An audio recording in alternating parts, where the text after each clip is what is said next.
The Master Gardeners had many projects in the county, but we did not have one place where you could look at it and say, this is what a Master Gardener does. And if you asked anybody in the county, what does the Master Gardener do? And it said, we have a sale once a year. So we wanted to create a place where we could have classes and we could teach and we could share and as well as have beauty for the community. So that's how we came to be in Independence, and the garden evolved. It's 7.5 acres. And it's a gem. It's an absolute gem. We were having trouble literally finding an area, but finally Independence came through. Sean Irvine approached me and said, well, Bill, you know, we have this garden that's pretty well abandoned over there along the South Fork of Ash Creek.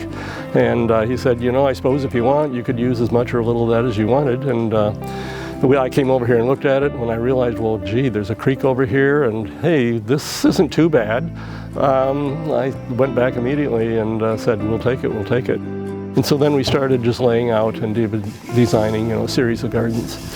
I had trouble getting people to step forward to design their own gardens. So a lot of it is I just took the liberty. I had done a little bit of landscape work previously. So I took the liberty to kind of lay a few things out, and if people were happy with it, they went along with it. But several of the gardens here, particularly the children's garden, the medicinal garden, these were all designed by the garden leads in those areas, and several of the others as well. But we kind of worked together on that, and it just, as we developed the respective gardens as we go from north to south, the land kind of dictated what the garden would be, and kind of the shapes and you know, the size and scope and everything of the gardens. We've had many people that have helped us with donations, putting in the gardens. So it's really so many things kind of came together that really, you know, it's amazing the support you can get when you get involved, you know, with the city and the businesses within the city that really made it happen. They sent out a little questionnaire. Do you want it called the demonstration garden? Do you want it called an inspiration garden? Do you want it called such and such? And they overwhelmingly voted for inspiration, because we want to inspire people to garden. And we want to inspire people to enjoy the beauty, and that's working. I think we have at this time something like over 1,500 different species of plants in the garden, and of those, there's probably at least about 200 to 250 different species of trees.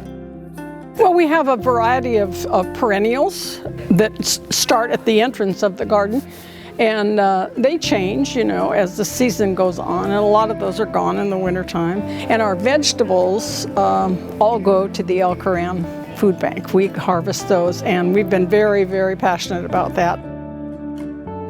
Many people come walking through here just as to find you know, that moment's peace. To me, being in nature is kind of a soothing, maybe renewing experience that speaks to all of us, quite frankly. I mean, I think there's as much a sacredness to nature as there is to you know, to every human being.